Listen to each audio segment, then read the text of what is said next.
Hi everyone, and welcome to today's lesson. It's another one-off this week. We're going to be looking at an idea called Nōtan, which was originally a Japanese concept in drawing and painting, which is basically to do with a light-dark balance. So in a way it's similar to chiaroscuro or in Italian, or tenebrism in Dutch still lifes. But basically it's looking at images with an extremely limited value range, so just black and white. Traditional Nōtan is basically like a flat design. It's kind of useful for kind of abstract composition. The traditional way to make them is to cut black shapes and lay them on white paper, or vice versa. And as I say, these images were typically abstract rather than representational. But today I'm just going to be looking at how you can sort of apply the concepts of Nōtan to your compositional studies for paintings and drawings.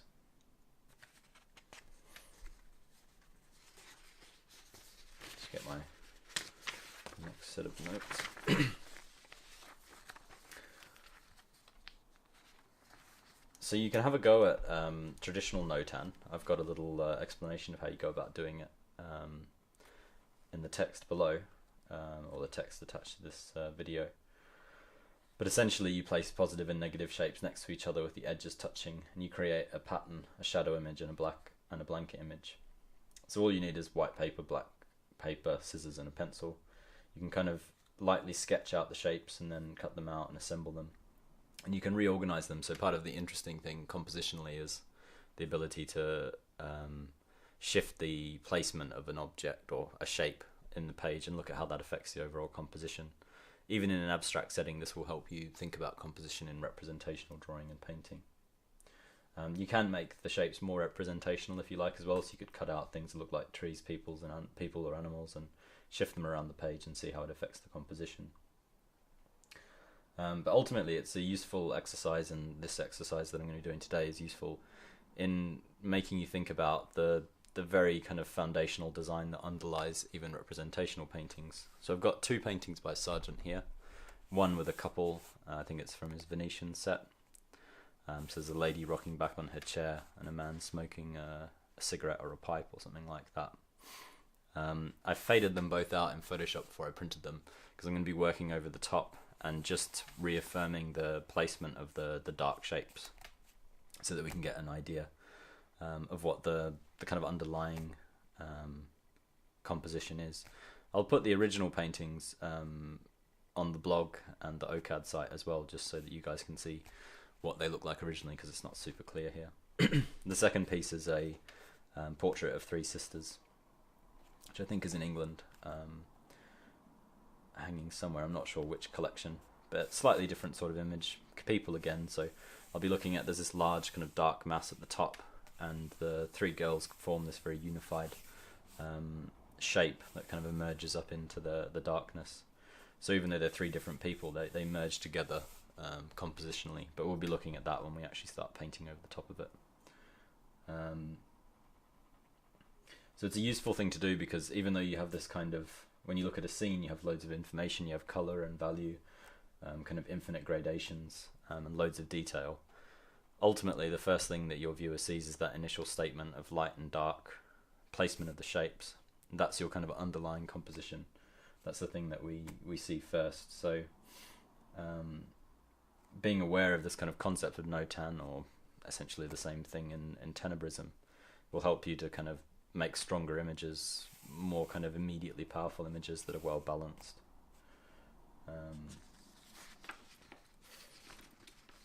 It's not the same as traditional value study, in that a traditional value study attempts to capture the general values for each aspect. So you could say limit it to 2 values, but you would ultimately try to average out the light value and the dark value to match an average of what is there in the image. Whereas Nōtan is always black and white. So it's just a purely kind of shape-based exercise. It's just kind of, it's very stark relatively.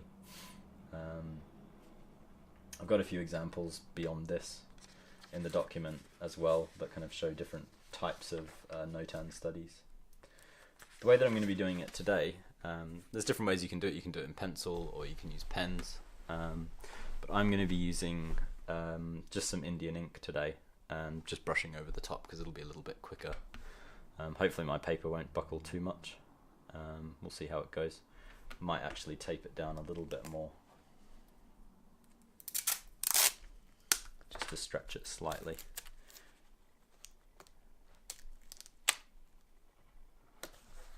But I am anticipating a bit of buckling as I paint. But yeah, you can do the same thing. You can print out images, or you could copy shapes. I'm just going to be tracing over the top because it's a bit quicker for the demo. And it demonstrates the change quite quickly with something true to the image. You can also mess around if you've got Photoshop, using like the cutout filter, or you can increase the contrast until this occurs. Famous examples of Nōtan design are very often t-shirt design. So if you think of the famous picture of Che Guevara, t-shirt with Che Guevara, you can see his portrait is kind of quite recognizable, but it's just black and white, purely black and white. So it's interesting how much information we can gain, how much character we can get.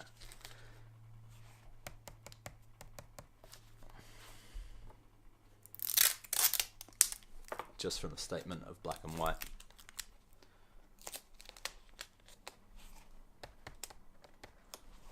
Just trying to make sure that's reasonably even as I tape it. So I'm kind of pulling across the angle, which is usually how I tape paper to the board.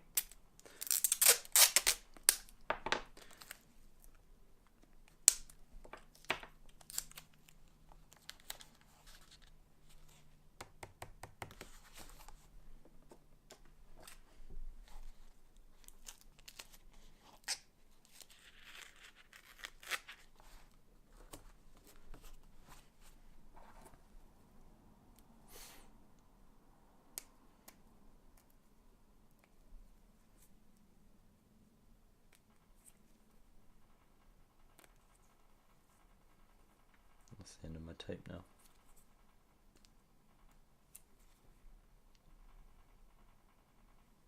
Oh, there we go. It's hiding. I'll do it.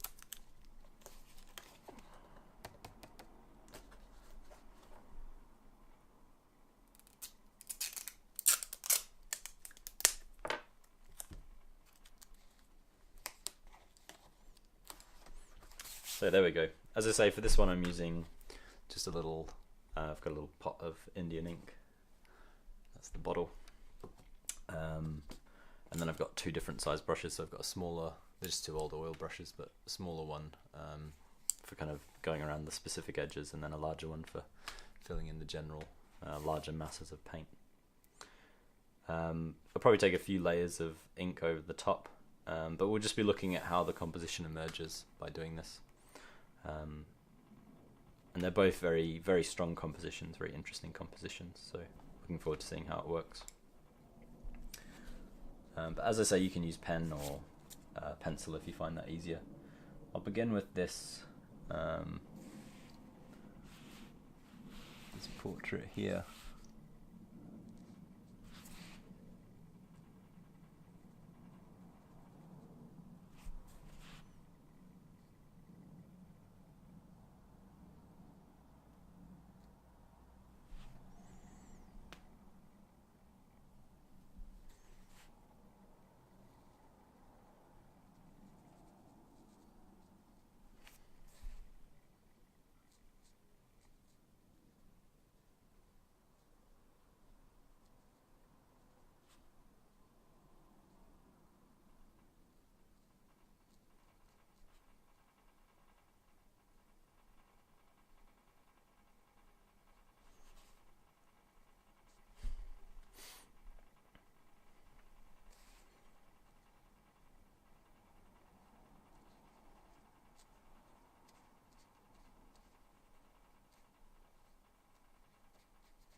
So as much as possible, if you're drawing or if you're painting like this, try to keep your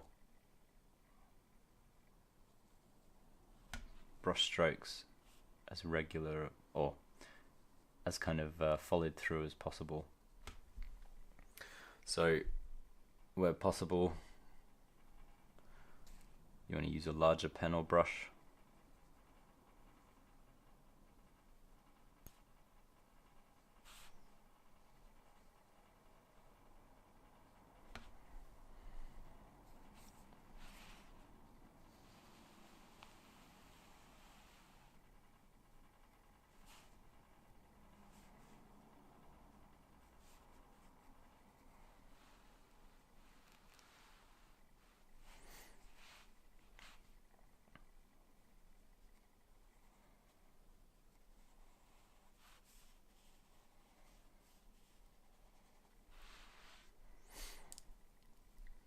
To go in with a smaller one just for these.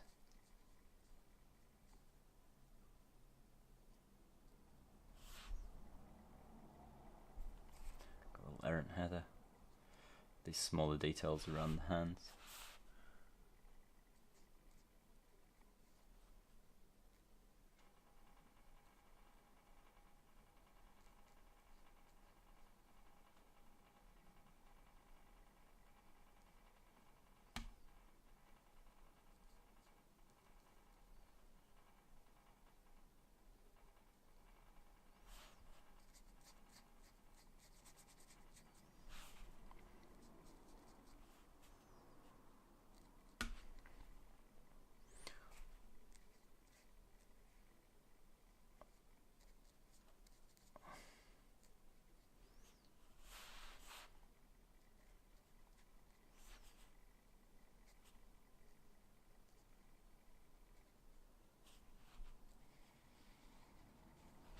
The other good thing about using ink or pen, if you can, rather than pencil, is it'll stop you from being able to correct anything. So if anything doesn't quite work out, that's just the way that it's going to be with this piece.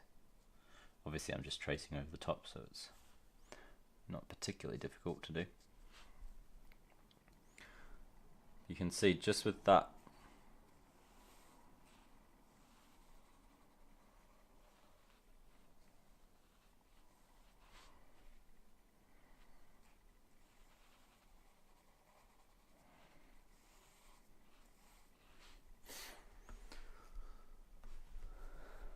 initial blocking in of those shapes, you can see the figure really emerging quite clearly. Just connect that to there. So I'm going to leave that to dry and just move on to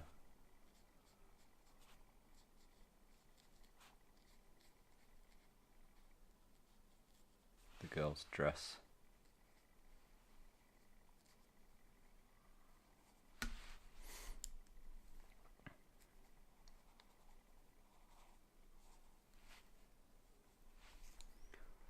Some nice folds here.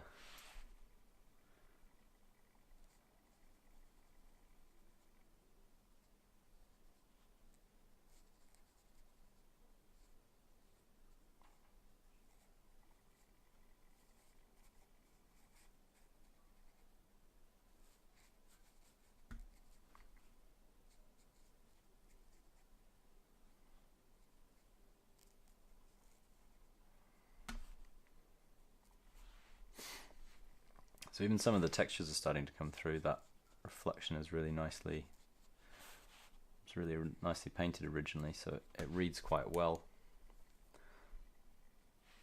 already.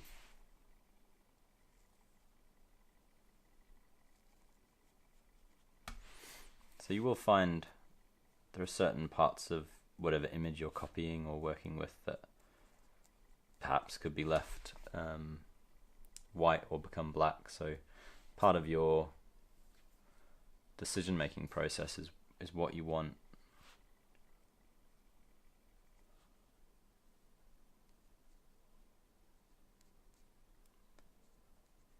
what you feel like should read as a shadow in the image or a dark shape. and what's going to remain a light shape. That's largely what the exercise is about, and then also just kind of, once we've finished painting this in, looking at what sort of compositional statement the Nōtan makes once we've sort of removed all detail. So we're just looking at a flat black and white image.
Might just go, starting to buckle quite a bit, but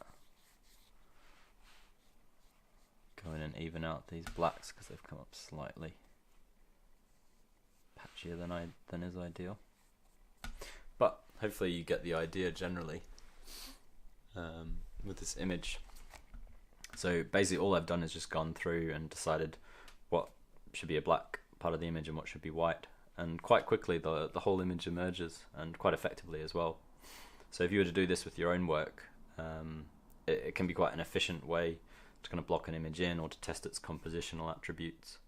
So in this one you've got this kind of large dark mass of the male figure seated, with these sort of lighter sections hovering, and then the opposite or inverse happens with the female figure who's in white, and then her hair is dark, but her skin and the dress she's wearing is all light.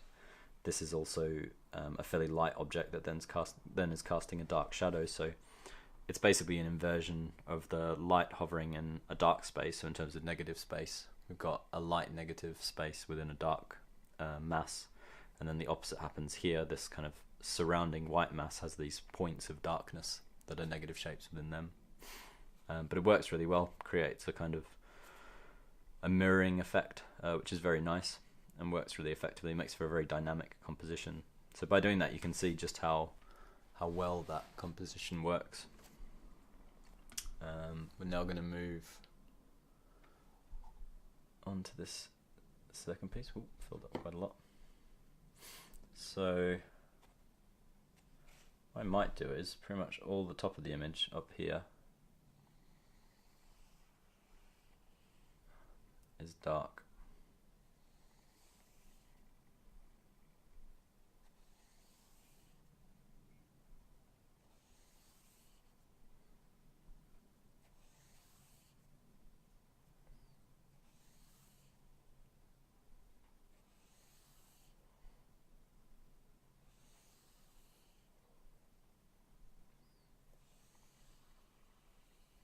So we get to just the top of that figure's head, but this is again blocked in dark.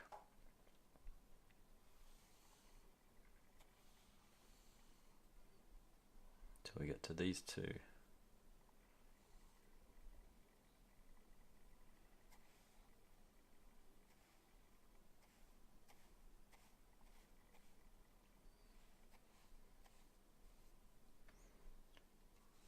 Then back on the other side of this one.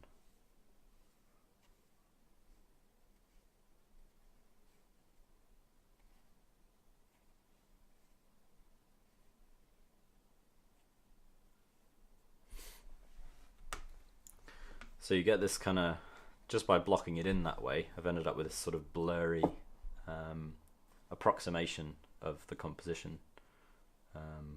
What's missing really are these shapes caused by these roses below. But something like that is a very, very simple statement of the overall composition. I'm now going to go in and kind of find those edges with the smaller brush. I'll do a little bit with the bigger one where I can.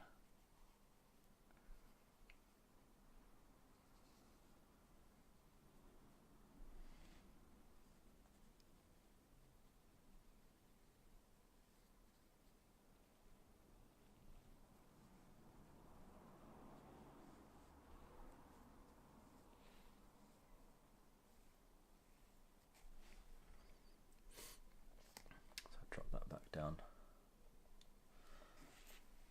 So now I can go in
So almost finished blocking this one in.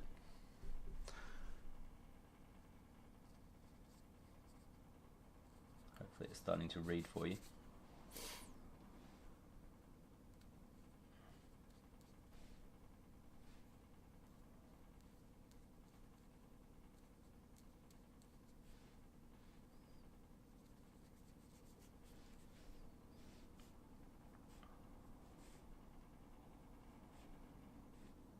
You can have fun with your brush strokes if you're using a brush. It's kind of fun to try to mimic what someone like Sargent has done, as he's such a kind of masterful painter.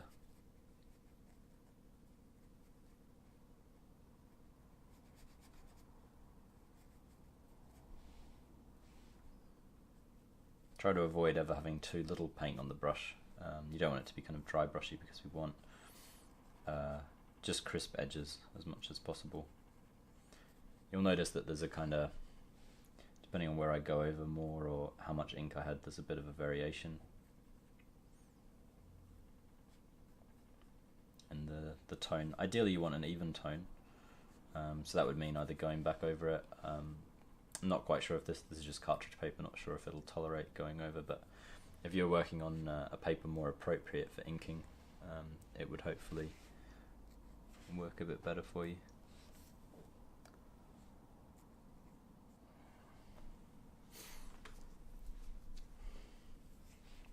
So I'm just having a look around and seeing if there's anywhere that I missed. Might just, even though it's going to buckle the paper, I'm just going to go in and make all of this completely black. Just because I want those shapes to really merge. At the moment it looks a little bit too patchy, so it's not, as a Nōtan, it's not working quite as effectively.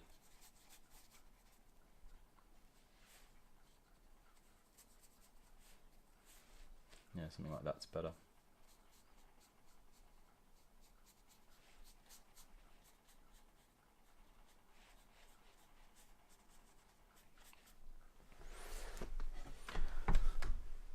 So if we now look at it, it's a lot clearer what's going on in terms of the overall design.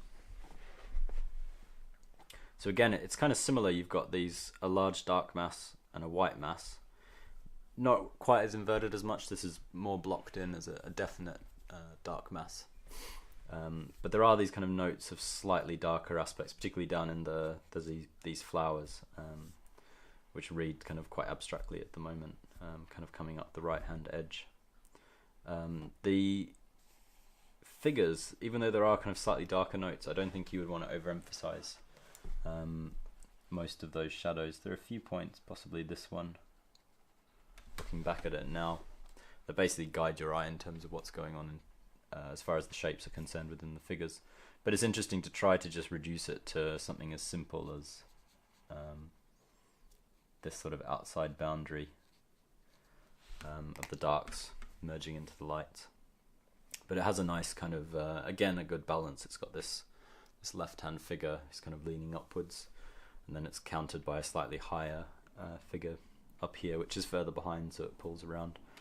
There is stuff compositionally, obviously, going on in this darker mass up the top, but it's interesting to kind of reduce it to this statement, and that's what I recommend you guys do. I mean, you can play around with abstract shapes as well, so you don't have to copy something directly. It's just, it can be interesting to see what sort of abstract shapes you tend to get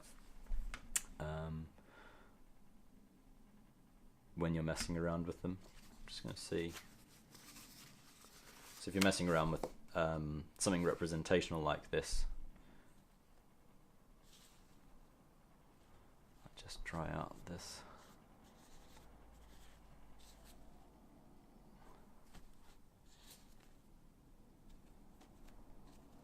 This ink.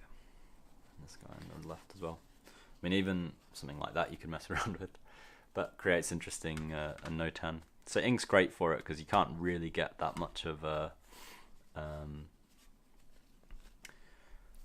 you'll struggle to get any kind of gradation with ink. You can to a certain extent, but most it'll just come out as a kind of pure black. And the same goes for if you're using like a Sharpie pencil, or if you're anything like a fine line or a Sharpie. If you're making block colors, that's how it'll end up. But yeah, that's it for today. Hopefully it was interesting. Have fun with them. Then they're just like a fun exercise that you're meant to learn with. And if you're a member of OCAD Studios, if you're signed up, you can get in touch and send your work through for some critiques as always. But yeah, hopefully it's interesting, and I'll see you guys next week.